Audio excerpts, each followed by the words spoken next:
completed his PhD very recently, in 2006, at the Research and Development Division of France Telecom in Grenoble, France, and the University of Pau, France. And his topic is one that has been concerned with our group in the last couple of years, the integration of, if you like, performance and the design of component-based systems and networks and services. And he's now working at Verimag as a PhD researcher for the his PhD. And in addition to his PhD topic, he works on component-based design, performance modeling, reverse meta modeling, and model transformation techniques. So he's on the design software side of networking of the system. So the talk today is going to be on a very exciting project they have in France, which is called Persiform, towards the integration of performance simulation and functional design. Thank you.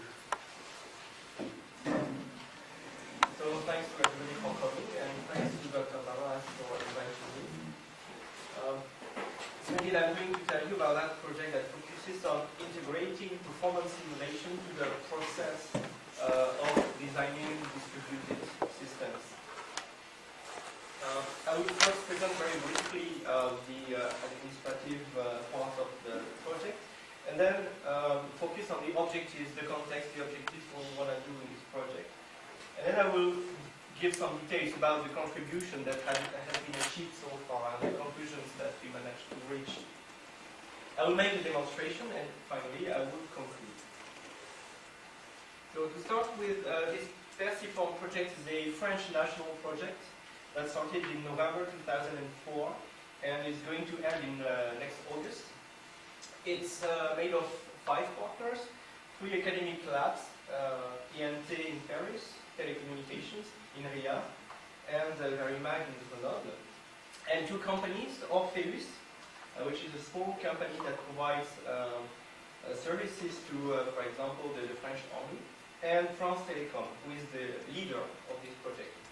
So at the beginning, as Dr. Barras said, I was working at France Telecom and now at Verimag, so I'm pretty much involved, let's say, in this project.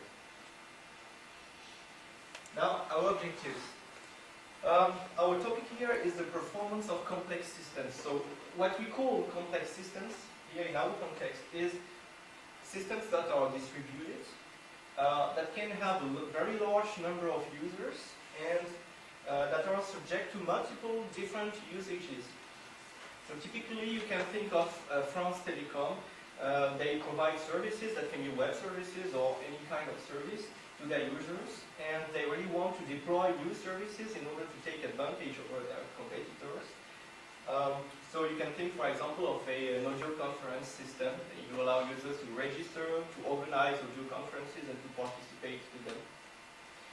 But the problem is, as there might be a big number of users using these systems, the problem is how to control the performance of these systems.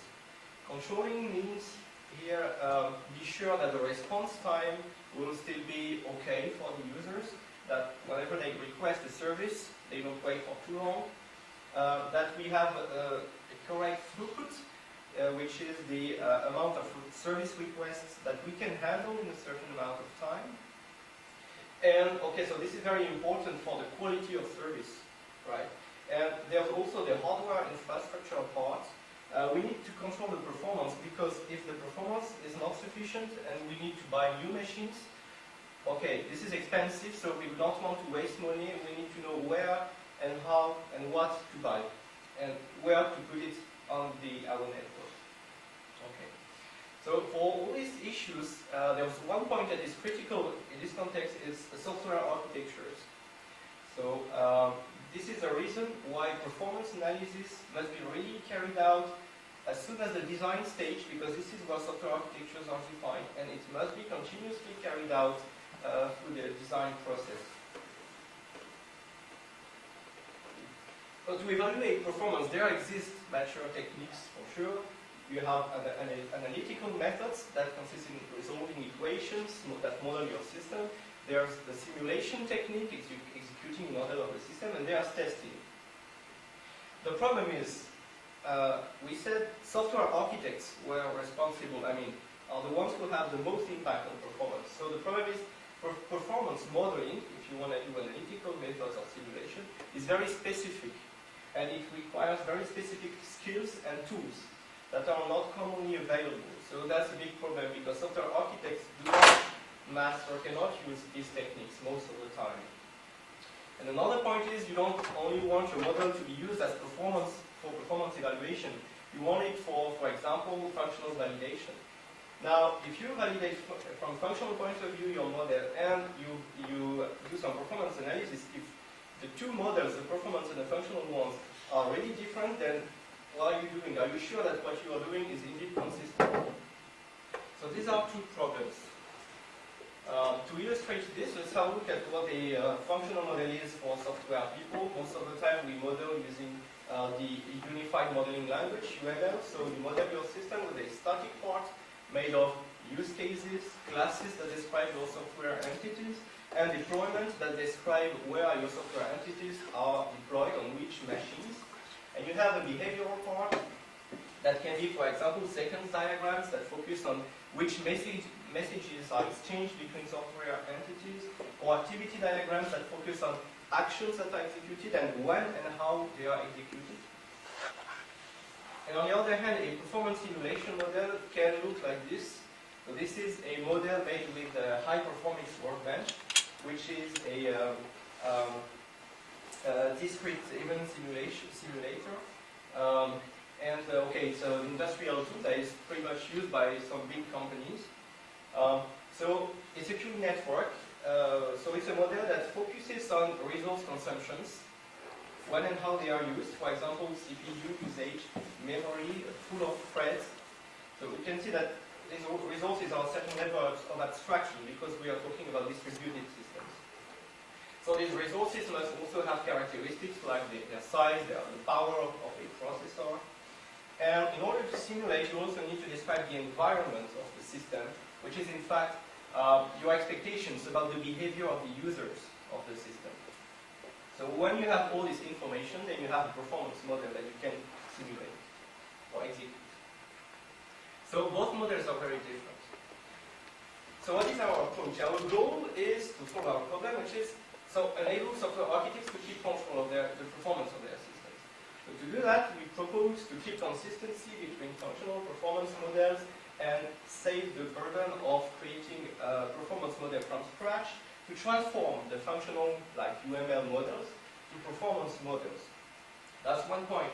The other point is, in terms of performance evaluation technique, we decided to focus on simulation, and because our partner, France Telecom, has very complicated behavioral models, so they want to really have keep all this complexity for performance evaluation.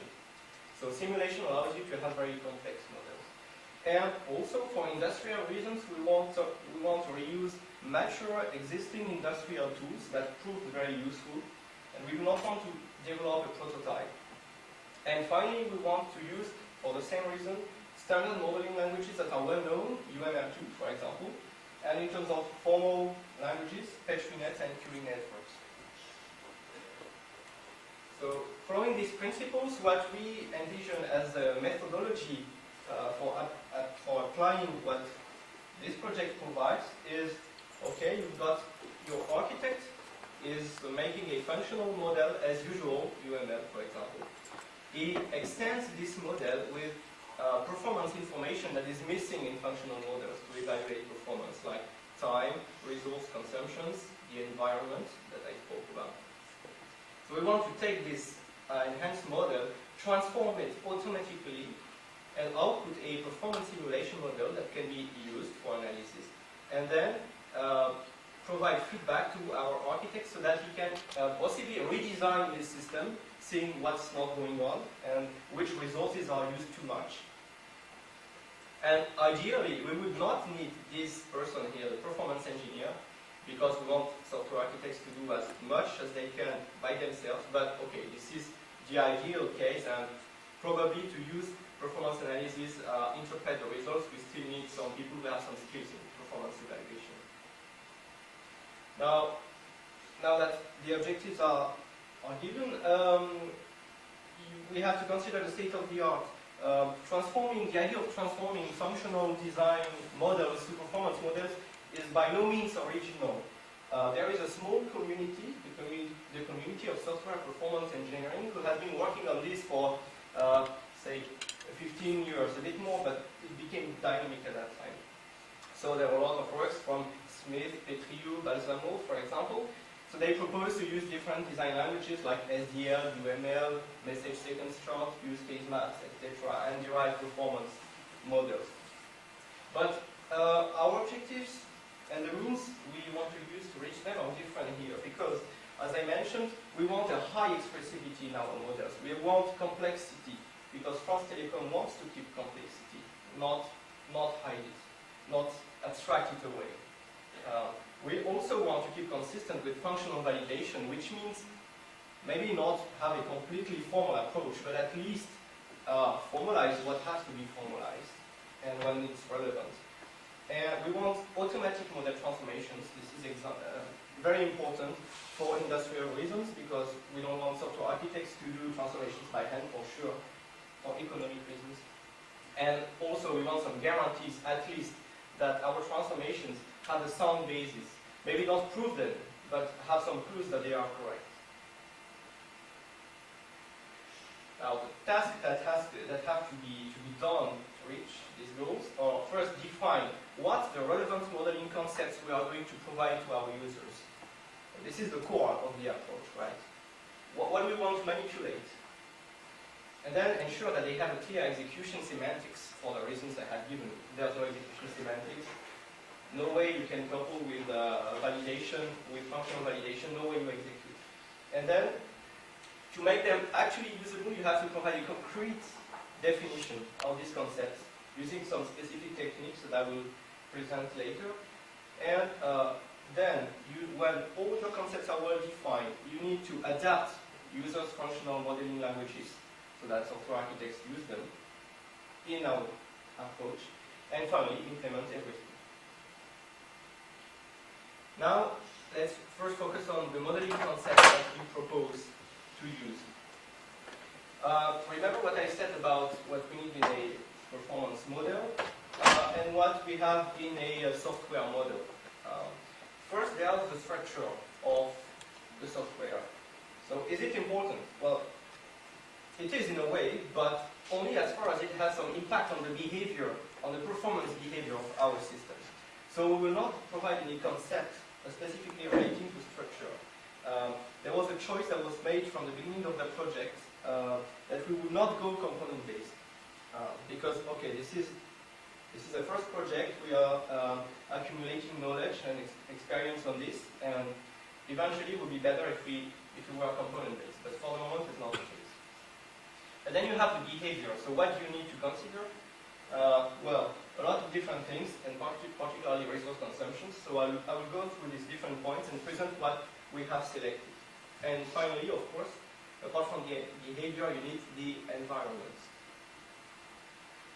Okay. You need causal flows. You need causal flows because you have resource consumptions. You want to say when a resource consumption occurs, under which conditions, temporal, logical, etc. So you need causal flows, and you have actions that can execute, resource consumptions that can execute at the same time. So you need concurrency.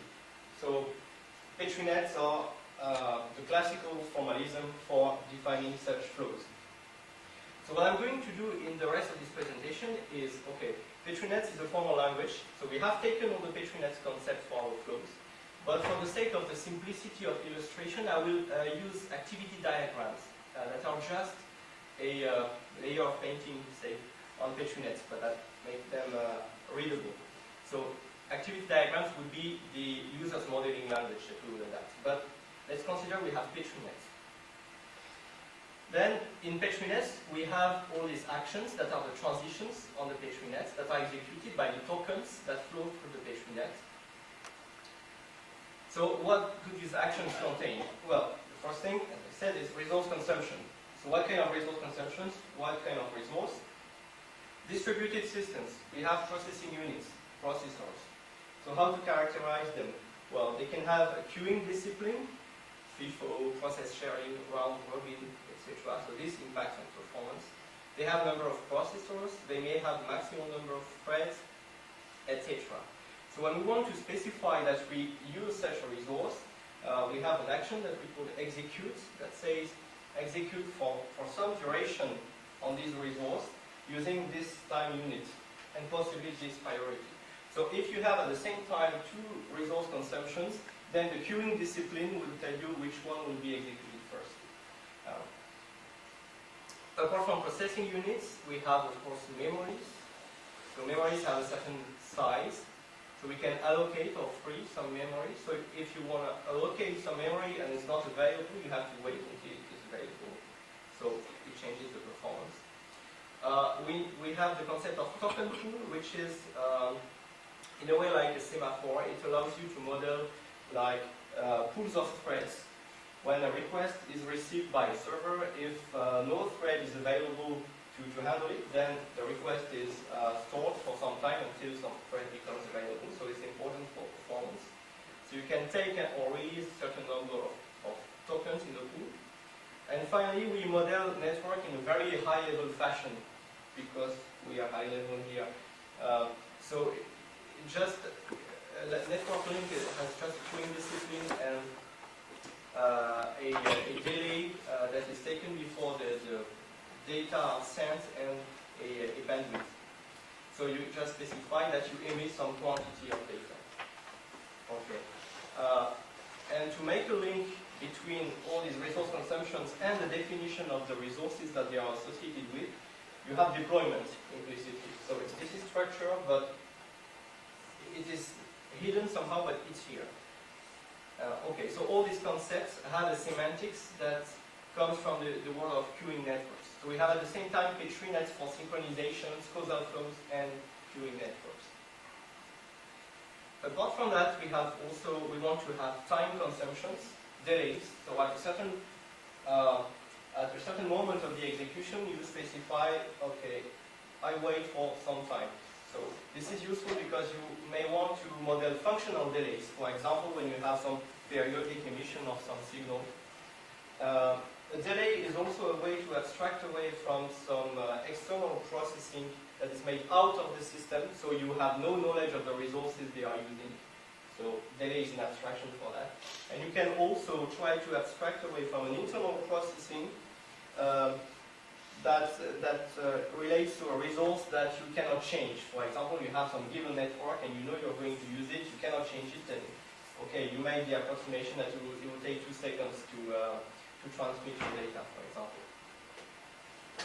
So these are, I'd say, the core concepts. Now, the France Telecom people wanted to have something really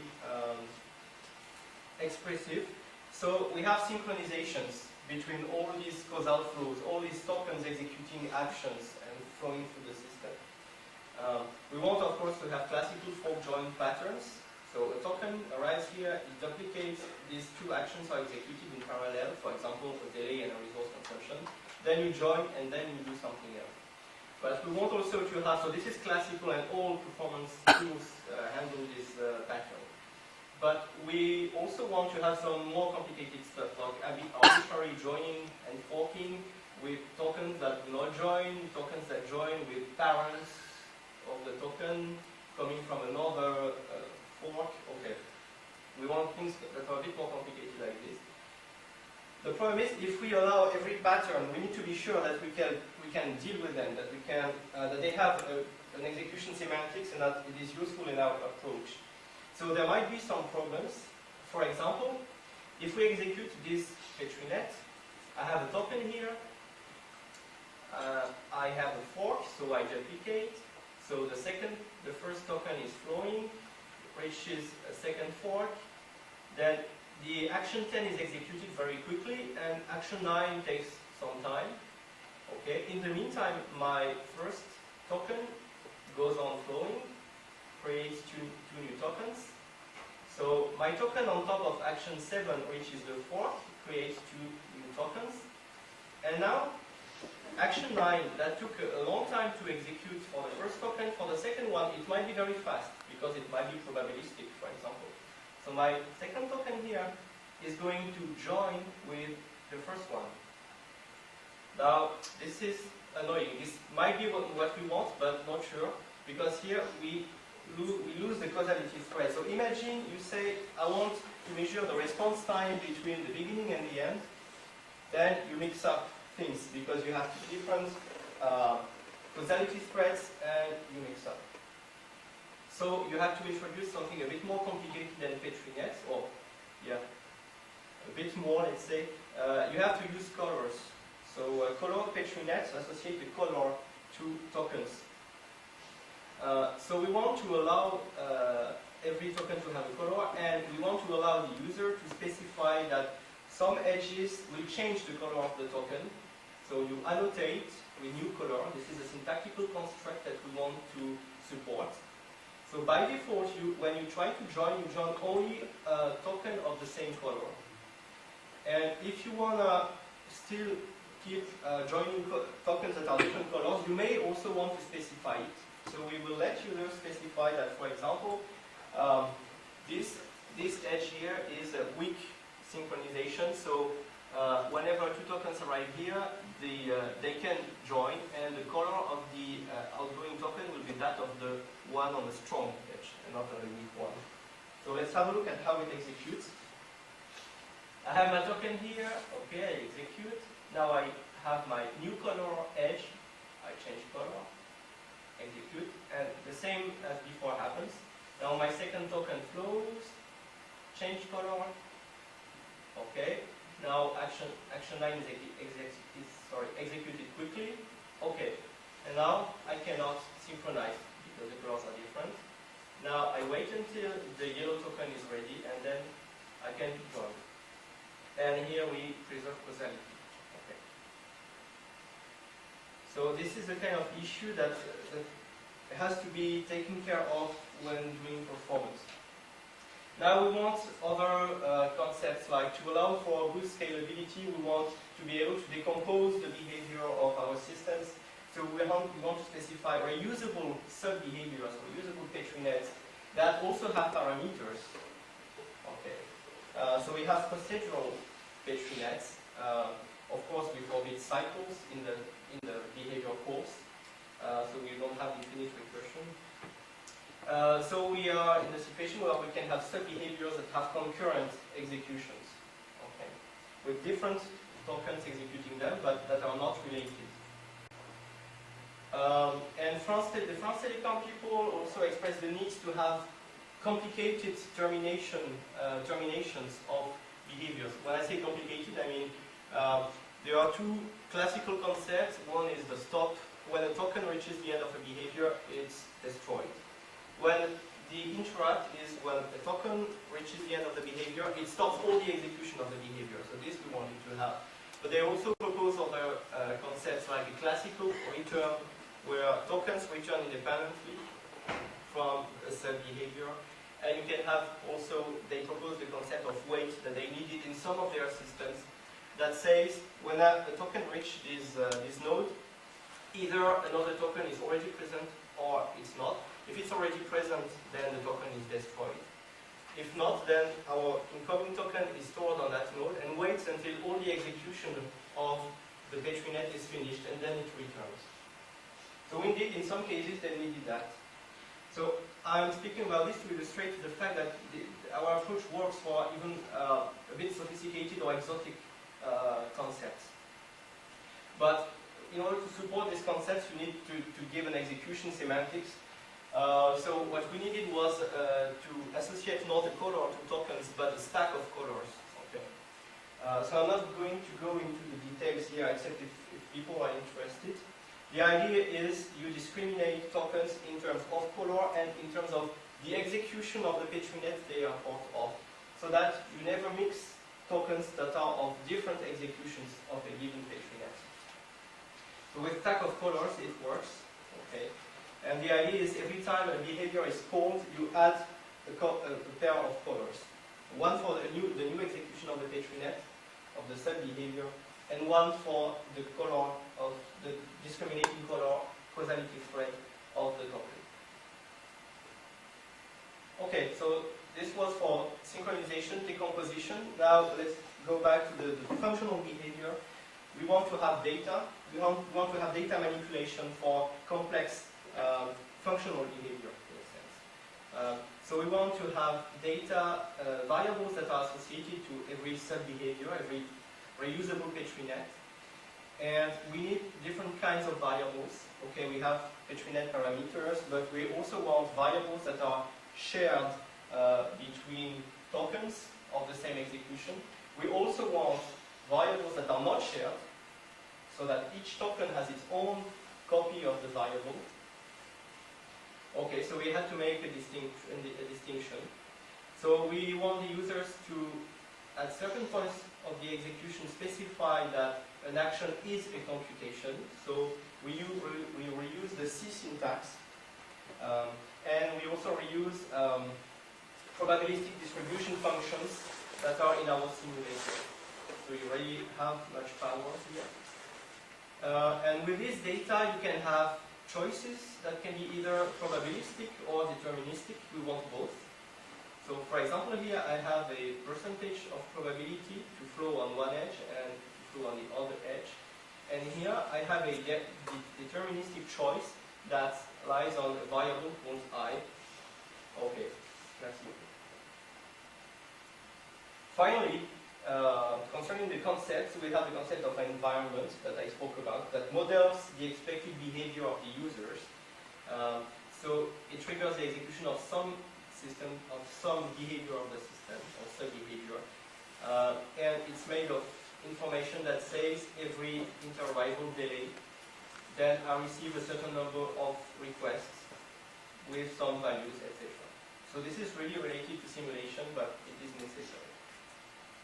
Now that we have all our concepts, we can think of making them, having a concrete definition and making them tractable and usable.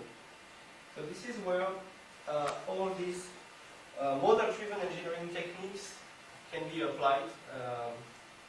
So this is a field that is rather new, that appeared in the end of the 90s. It's a set of technologies and of techniques that all are related to the principle of meta-modeling. So the idea, the rationale here is we have defined a certain number of concepts. Okay, if we group them together, then we get a syntactic framework. And this syntactic framework can be seen as the abstract syntax of our own language. It's an abstract syntax because we don't have any graphical or textual representation for it. We have just the concept, but it's enough. So the idea is to define this abstract syntax as a meta-model. It is interesting because a meta-model, so a meta-model is not a model, it's a language. Or a language is also a model, but it really means language in that case. So it provides a syntactic formalization of all our concepts. So we have something clear. It provides a conformity relationship with models. A model conforms to a meta-model. And what is interesting is that from a meta-model, you can derive implementations that allow you to actually manipulate models, create models, modify models, query models. So it's nice from a tool point of view. It allows you to experiment very easily and quickly. Now, a bit more detail about this. Meta-modeling consists in designing a syntax as an object model. So it's not an implementation, it's not either a high-level algebraic specification, it's something in between in a way. And you do that using two languages. You use UML class diagrams, where the classes on the diagram are called meta-classes. So a meta-class represents a concept. And if you want to have a precise meta-model, then you need to add some static semantic rules to it. So for that, you can use the object constraint language, the OCL. So it's a declarative language based on the predicate calculus that allows you to state formulas and propositions on your meta-model. I'm just giving an illustration of all this. So this is, in our case, the Persiform meta-model that we called PF, because I was not very much inspired for finding the name, I must say. What you have here is just a small part of it. That is the definition of Petri Nets. So it says a Petri Net is represented here by the meta class, is made of a set of elements that are either arcs or nodes. If it's a node, it's either a transition or a place. If it's an arc, it links either a transition to a place or a place to a transition. Now remember what we said about our colors for Petri Nets, and the fact that we needed to allow the users to specify whether they want to change the color of the token. Well, we have this here, so a place can be coloring, and also a place to transition arc can be weak, which means we don't take the color of the token into account. So all the syntax, the concepts you need, you put them here. It does not describe the semantics, but the dynamic semantics, the execution semantics. However, we have used very well-known concepts, Petri Nets, so that the execution semantics is clear. And in addition to that, you can have OCL constraints like this one. So this one is attached to arc. It says an arc, if you take its origin, the node it comes from, its destination, and well, they are all contained by the same Petri net. So it's a very easy basic constraint in that case. But it's very important to state these constraints if you want to define sound model transformations, so that you know on which assumptions you can rely. Okay, so this is an example of meta modeling. Now, to give an overview of our meta model, we have split it into three parts. The one relating Petri nets, the one part extending this Petri net with all our concepts that are a bit sophisticated, like decomposition, sub-behaviors, data, terminations, etc. And we have isolated the performance information in one part, which is called package.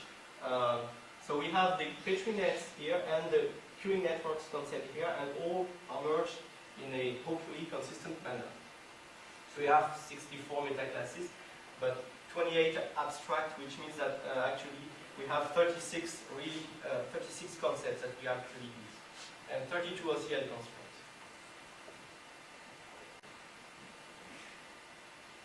Okay, so we propose concepts and we formalize them in a meta model. Now the next step is, okay, we have a language, and it's not really a language, it's just a set of concepts.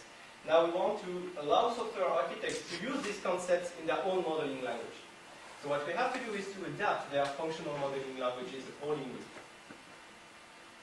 What is the problem? Well, let's take the example of UML2. It's not the only functional language we consider, functional modeling language, but it's the main one. Okay, it's big, right?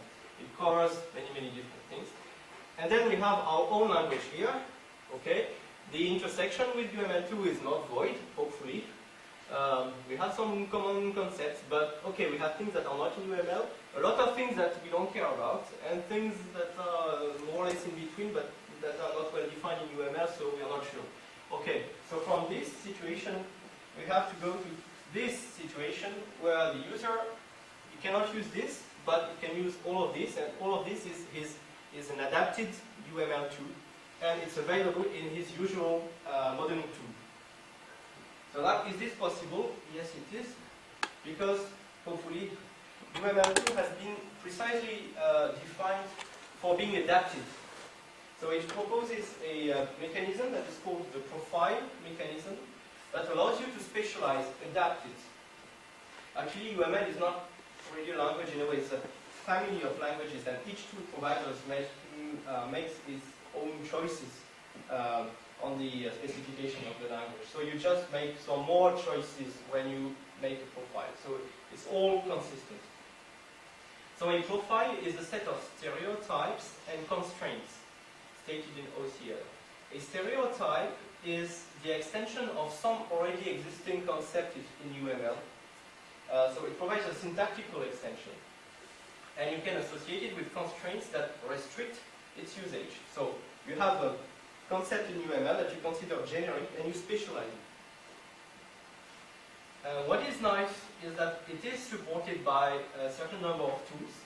For example, here, let's take our meta model. We have the concept of environment. And we considered that the right concept in UML to represent our environments was the concept of actor. That is, in use cases, something external to the system. An environment is external to the system, so okay. So what we did is here we create a stereotype that is called, okay, simple usage, it means environment. And we say it applies to actor, the concept of actor in UML. And we add to this concept some properties. We say it has a field created that specifies a number of created service requests, an entire arrival delay that says, okay, this is the period after which a new request arrives, and some values that are passed to the behavior that is triggered. Okay. And once you have on this definition and you tell your modeling tool, use this, when you click on a UML actor, it will, the GUI is extended to support your own concepts, and the tool will display this box where you can edit the number of created requests and the inter-arrival delay, etc. So the software architect can still stick to his UML tool. Okay, so for a summary of our Persiform profile, we reused only 20 UML concepts, which I don't know how many metaclasses UML has, but really a lot. So it's just a small part of UML, and we have 40 stereotypes and 33 OCL constraints. So constraints here are very important as well because they allow you to validate your model syntactically before trying to transform anything, so that you have guarantees that the model you have done can be exploited for performance simulation. Okay, now we have defined, the situation is as follows. We have defined our meta model in the middle here. We have defined a profile that restricts and extends UML2. And we have our simulation language. So we need to define a first transformation that allows from a UML plus profile model to get a clean PF model that removes all the UML concepts and all the UML complexity, so that we have only our own concepts that we know about. And then you have to define a second transformation to your analysis language, which is the simulation language. Okay, so two transformations. So this is the conceptual view, I would say. In a more technical fashion, it's just a bit more complicated because you have this UML to PF transformation here. You have this PF to workbench transformation. And okay, at this stage you get a model. Now you have to turn this model into an actual file that can be opened by your simulation tool. So you just add additional technical transformation for that. Now some words about how we implemented the transformations. One of the nice things about all these model-driven technologies is that they provide support. Okay, they generate code, they do useful stuff that saves you a lot of burden, but they also provide high-level languages for doing transformations. So we use the ATL tool developed at INRIA Nantes. ATL is Atlas Transformation Language. It's a language that is based on OCL, so it's nice because it's declarative, it's high-level, and a transformation defined in this language consists of a number of rules. So for example here I have a rule, edge to simple place, that says I take, whenever I see an activity edge in my UML model, and this edge verifies this pattern, that is a function that I have defined here separately, then for each of these patterns, you create a certain number of elements in your target model. So here I create a Petri Nets place, and I edit its name and whether it's a coloring place or not. So that's how it works. So it allows you to have, okay, this language is still a prototype, and this field of transformation languages is not mature yet, but there are certain number of teams over the world who work in that. So there are other languages like this one. This one I find it proved useful in our project. I really believe we were not sure at the beginning, but finally we are rather happy with it because it allows us to have maintainable and readable transformations. Okay, now some words about the transformation. So the transformation from UML to PF consists in a way in giving a Petri Nets semantics to UML activity diagrams, among other things. Now, the transformation from PF to workbench is interesting in the sense that What you get at the end is a simulation model, right? But it's not only sufficient that this model is usable with your tool, you also want it to be a bit readable so that you understand what's going on in this model. So we try, whenever possible, to have the graphical structure of the performance model that we generate to be as isomorphic as possible to the source activity diagrams, right? So that the user can understand what he has in his model. Okay, as much as we could. And remember, we have sophisticated constructs. Well, some of them, like the complex color-based synchronizations that I spoke about, we don't have them obviously in the simulation language because these are Petri Net synchronizations, whilst the simulation language is based on queuing networks. So we had to implement them low level because the simulation language provides a low level language that allows you to create your own high level concepts. So we had to implement them in C-like syntax. But actually it is feasible. It is indeed feasible. Okay, now I'm going to illustrate what I said with the demo. You go the other way? No, I can't. You mean from the performance model to the... No, we have not. So how do you do this? We don't have it actually. What we have, that is the reason why I left on my process scheme, I had a performance engineer. We still need that guy. Yes, because what we get at the end is an HTML report that tells you all the statistics about your simulation. And it's very hard to make this back to the UML model. So what you do is you go this way, you run this performance simulation, you interpret the results, and then you go and change the UML. Yes. Yes. So the way from these simulation results to the change in the architectures is done manually by people interpreting the results. But it would have been very complicated because we are using simulation and we get complicated statistics as an output. Now with analytical methods, maybe... Well, numerically could be done. Yes.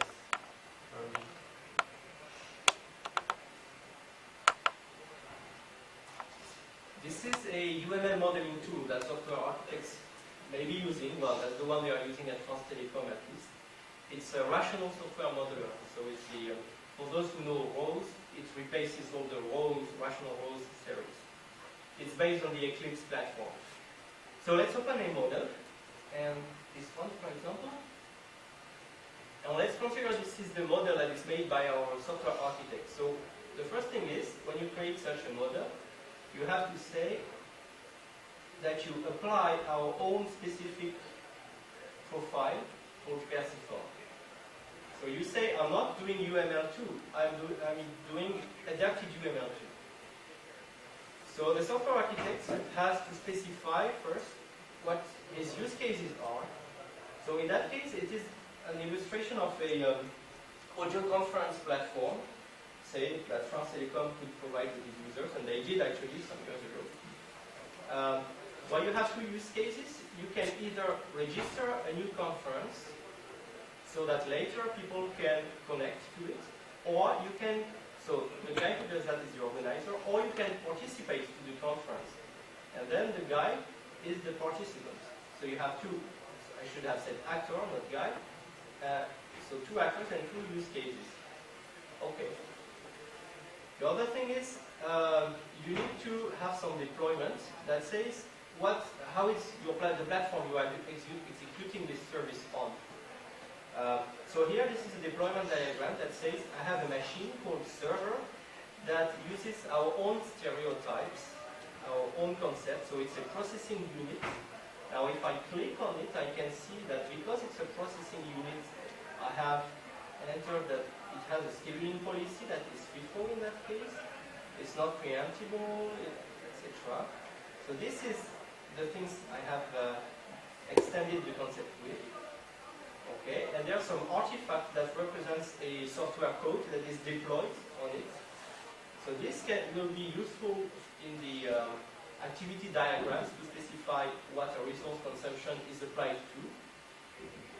And I have a second machine that is the one handling the database, and and I have an artifact deployed on this machine, that is the database artifact. Now I can have a look at the behavior. So we have two behaviors, register conference and participate to conference. The first one is defined by an activity diagram. Yes, okay, that's better.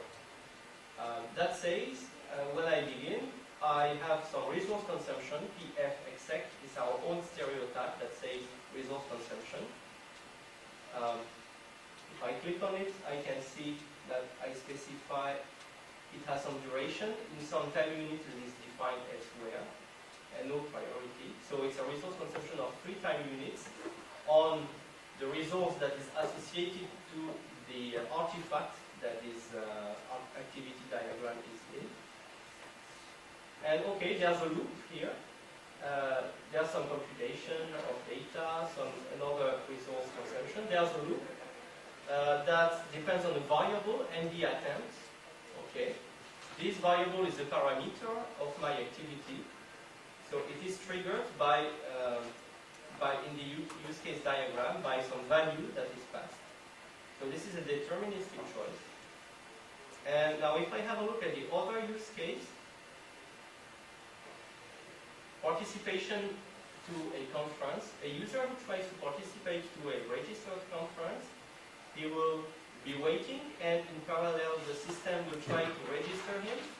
When all this is done, there will be some delay that models the time he will participate to the conference, and then at the end there's 20% probability that the guy who is leaving, the user who is leaving, was the organizer, so it will end the conference, and otherwise it just finishes the activity. So it's a high-level modeling of the behavior of the system. Now, if I'm a software architect and I have done this, I have to transform all this, or first, validate or check that this model conforms to my profile, that all the constraints are okay. So I validate it. It's a syntactical validation only. And there's information, but no warning and no error. Okay, so I should be able to transform this model. Now I switch to the perspective where, this is an Eclipse view, where I can do the transformation. So I'm going to say here, first transform this UML model into a PF model. So I'm running my ATL transformations. Okay. Maybe that's not the right console, right? Okay, this is the right console. Okay, so it says that worked, fine.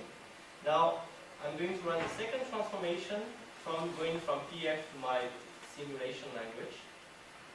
Okay, so what happened was it created 2 models. The first one, the PF model, then the workbench, the simulation model. Now I'm going to say now that I have this model, output a file that I can open. So transform to some XML format. Okay, first fine. And finally, output some text. That will be the actual file. Now if I refresh this, okay, I have my file. Now I could open this file directly under my simulator, but it would not be very nice because, okay, I just generated modeling elements, but I didn't try to pay attention to the graphical user interface. So if I open it, it will be unreadable because everything will be, I will have nodes all put at the same place. So I have to generate some graphical positioning of my graphical elements. And for this, we have a program that will use graphviz, .graphviz, to generate a nice graph that I can view. Okay, so it generated a file here, refresh, called persiform.grf that I can open. Actually, this is a project file and this is a data file. That's why I opened the other file. Now, if I enter my model, I can see I have my resources that are the machines on which my artifacts were deployed. And I have some submodels. So the main one, the architecture, shows actually, it corresponds to the use case diagram. It says I have two different users, participants and organizers, and they all send requests to a particular behavior. The first one is participate to a conference, the other one register the conference. So if I have a look at what happens when we try to participate to a conference, I have something that is a queuing network that looks very much, or should look like, the activity diagram I had. Because I said I wanted my performance model to be as close as possible to my functional model. So I have something with a for join, okay, and an alternative at the end. If I have a look at this, I have indeed a for join, delay, alternative. Okay. So it works because we implemented some concepts using the low-level C-based language of the simulator, so that we have graphical nodes that, okay, represent our concepts. Now that I have this model, I can build it in order to execute it. So the first usage is I can animate it. And I see my tokens flowing through the model. So it's good to check that my implementation is, my model is correct. Okay. Now I can stop it. So this is rather good for understanding what's going on. And I can also specify that I want to measure the end-to-end response time between this point and this point, for example. I can say, okay, collect results every 5 minutes. Now rebuild.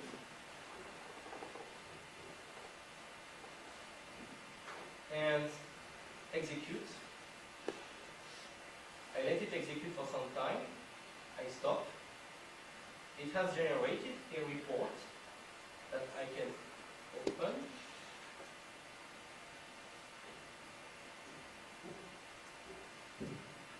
Okay.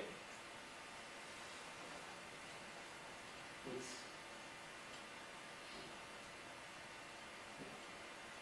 So it's an HTML report. Okay. So I can have a look at this response time. So at the beginning is the end-to-end response time for conference registration. At the beginning I have nice values. Now it increases. Okay, it increases. Wow, okay, it doesn't stop increasing. If I have a look at the end, then I've got fantastic response time. So I can see my system cannot handle the request from the users. In terms of performance, now I have it's exponential, right? It doesn't satisfy my requirements. So maybe I was a bit too harsh, too demanding with this system. Maybe if I say, so theoretically I could edit my UML model, retransform everything. I'm going just to change the performance model to go faster. I'm going to say, okay, I'm going to make the delay between two arrivals of requests longer, 20. Same here, I'm going to say, okay, 5, 10, okay. Now, do it again. So at this point, you have no diagnostic that tells you what causes the blow up. No, you have to analyze yourself. Yes, you have to try to measure the right things, and in order to isolate the cause of the problem, indeed. And this has to be done by somebody who can actually use the simulator. And now if I run the program again, and stop it, and reopen it, reopen the results for it. Now, okay, I can see that it's not increasing. The response time is varying, but I don't have any increase. If I go to the end, then okay. With these conditions of use, my system is okay. Now, okay, ideally I should try to isolate the threshold after which the system would collapse. And okay, but this is really about the performance analysis task, and here, indeed, we cannot automate it at this time. what we could do maybe would be to add constructs in our UML models to specify the measures, and try to bring back the performance results, but it's very hard to do with simulation, maybe with analytical methods that would be more feasible. Now I'm going to finish this presentation. So to conclude, we wanted to show that what we had in mind was feasible, which was first having automatic transformations from functional to performance models with a well-defined semantics. We wanted to have high expressivity, and we showed indeed that even with concepts that are a bit fancy or sophisticated, it still works. And we wanted to reuse industrial tools. And indeed, it worked, and these model-driven technologies proved indeed useful in that. Now, the project is going to end in August, so in the month to come, we want to finish the implementation of all the concepts. Some of them are not yet implemented. We want to insert other functional modeling languages in the chain. We want to insert the message sequence charts language, the MSC. So this is a language for telecommunication systems. We want also users who use this language to have to add performance information and derive our models, our performance models. And an interesting stuff that is being done right now at Verimag is to try to investigate a bit more how we can support functional validation at the same time as performance analysis. So they are trying to see how they can translate our Petri Nets, our PF models into Promela, which is a process algebra, and that comes with a tool spin that allows you to model check all these models. So these are the expecting outcomes. Okay, well, thanks for your attention. Thanks a lot. Now, if you have any questions, we'd be glad to answer them. Thank you very much. Questions? So, anytime you specify synchronization constructs in order to allow asynchronous actions to take place, and you synchronize them in some way, there is a possibility that some action will start. In other words, will never be completed. Sure. And there are generally concerns about starvation or denial of service. Has your language any features to allow you to specify constraints so that you could prove that there is no starvation? No, and this is precisely why we are trying to investigate how we can couple this with functional validation and transform into Promela and using spin to prove properties on our models. For the moment, So model checking generally allows you to prove certain properties such as safety properties, even some liveness properties. But I'm talking about specific methodologies that are not captured on model checking. Okay. No, indeed, I guess. It seems to me that that's a big problem because in general, I mean conceptual, nothing about your tools specifically, because essentially simulations will not catch those kinds of phenomena. In other words, it's something that's sort of outside the realm of simulation. Yet, I guess in some cases, if you're lucky, you can see that you have infinite response times, but it's not systematic. right. So, for example, your first diagram was the coloring. I mean, the example that you gave is a typical case in which one action can be blocked forever. Yes. Unless you change colors and do that. So that's sort of a little step in that direction, but there is no guarantee there. Yes. Yeah, this is really the full field of model validation, and indeed, it would be, if we can integrate more and more with functional validation, functional analysis, we'll be happy. But we're just trying to make one first step indeed, but they are. UML has no facilities in that area either. Second question. But I mean, before you go away, what if you just couple theory proving together with model checking? It's not a matter of theory proving. It's not a matter of theory proving. You have to have a specific, a language to specify properties in a certain way that be able to allow such groups. Proof later on. Second question is, you obviously have a notion of time here. And there seems to be an implicit assumption that clocks or various components are synchronized. Yes, yes, in a way, because the view of the system you provide, the behavior of the system, is really cross-structural, cross-entities. It's global, and we're not component-based at all. And there was a choice that was made at the beginning of the project to restrict our ambition, but later we should indeed have to consider different entities deployed on different machines having different clocks, maybe. But here everything is synchronous, right? Yes. So far. Yes, there's one absolute time. It's an absolute peak.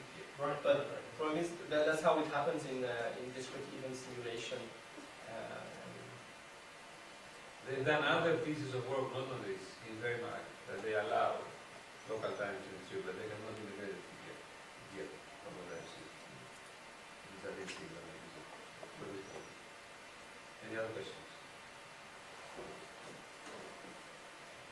Okay. There will be a roundtable discussion at 2, if you want to. All right. And thank you very much for coming. Thanks.